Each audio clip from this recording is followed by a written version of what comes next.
Hello and welcome to another review, Picard Season 2, episode Penance. I have to say, very impressed with this episode. This was after the destruction of the Stargazer last week. It was pretty mind-blowing. And then the appearance of Q and then Picard. Everybody's like waking up in different places. And there's Q and there's this big, massive confrontation between him and Picard. And Q, it's like, I don't know, Picard, like, it's Q, like, I'm not a pawn anymore of you. I'm not here for your jokes. And Q just slaps him really hard across the face. There's blood running down Picard's out of his nose. And he said, you were always stubborn and obstinate. So, like after confrontation, it's like you get shown into General Picard's life, and then we get some beautiful Trek canon. We get shown round the house where Picard's chateau, and Q goes into a room with him, and we've got skulls of some Star Trek characters. Goldie Cat died at the Elysian Fields, and South Picard in synthetic body in this reality. Oh. Well, the timeline is actually broken. I'll go into that in a second. General Martok, entire Klingon race killed off with a virus. Sarek, in front of mother and son, Spock executed him. I mean, this General Picard is a real bastard. Because this society they live in, it's a totalitarian society, and the slaves in his chateau terrified of him. You got loads of synthetics serve the humans, and then we jump. No, sorry, the Q like telling him, and he looks round as this android comes in. Q's gone, and then suddenly we build. So as we're building, we jump to 7 of 9. President Annika Hansen, she wakes up in bed, and she's president of this.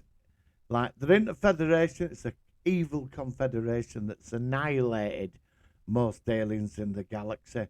There's a scene with Picard, giving a promotional speech about a safe galaxy is a human galaxy.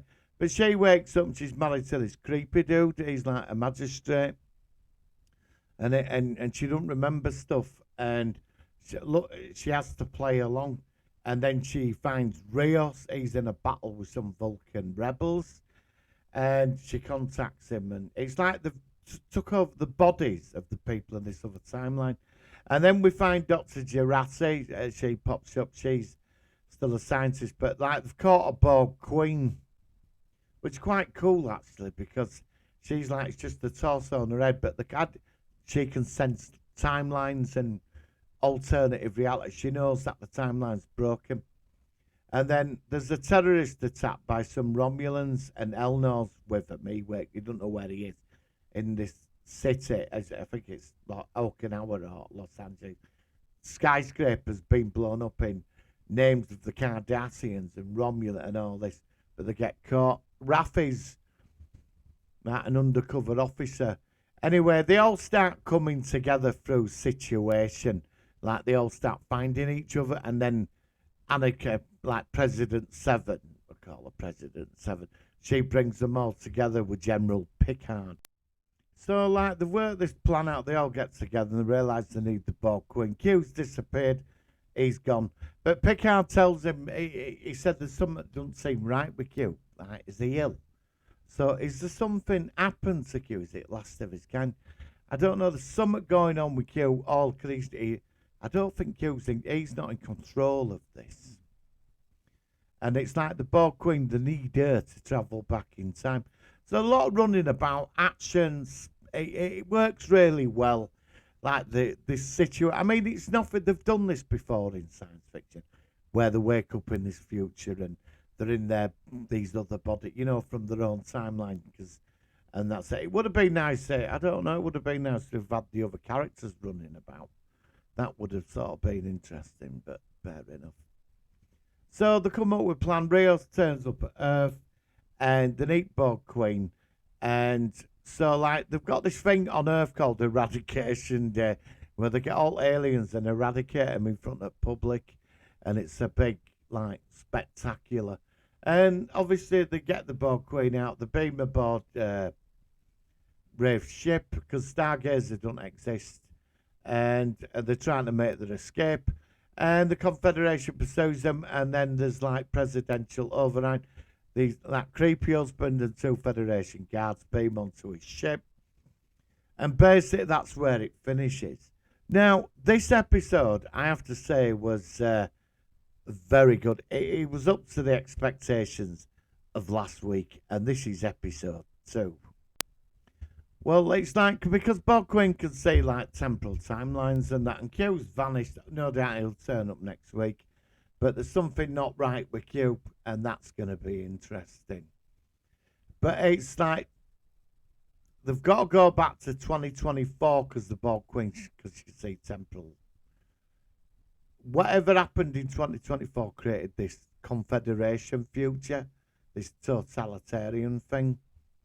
And they've got to find somebody called the Watcher who exists in the past. I bet that's Guinan. I've got a feeling the Watcher is Guinan. So she must have been on Earth in 2024. So next week, obviously, I think next week they'll escape from the Confederation. And by the end of next week's episode, with some running about and some stuff going on, we find out more about this temporal thing that by the end of the next episode, they will go back. So all in this episode, but like I said, there were no Soji though. I don't know where she is. She's obviously going to turn up next week. She could be the Watcher, actually. In the past, it might not be Guinan. So that's, I don't know. It's going to be interesting to see where this goes. But like how it moved really well. I'm so impressed with what they've done. If they can keep this up for the next 8 episodes.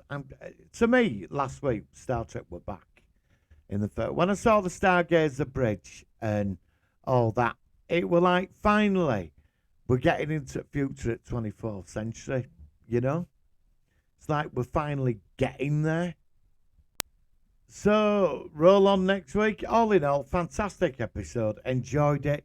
I am looking forward to it. If they can keep this up, like I said, for the next sort of 8 episodes, I'm going to binge watch this and it should be good. Now I'm going to go watch Discovery. See what they've done with that. So it should be quite shocking. Well, I don't mean that. Last week were all right. But, you know, Picard, I've got a feeling that they've listened to the fans this time round and we're going to get a good series. So, guys, this is just a quick review. I will see you on the next video. I will Discovery I'll do over the weekend. The podcast will be up tomorrow. Just got a lot on. But I will get the Discovery review up. So, guys, stay safe. And I know we live in crazy times at the moment. But, you know, let's hope things get better. And I'll see you soon.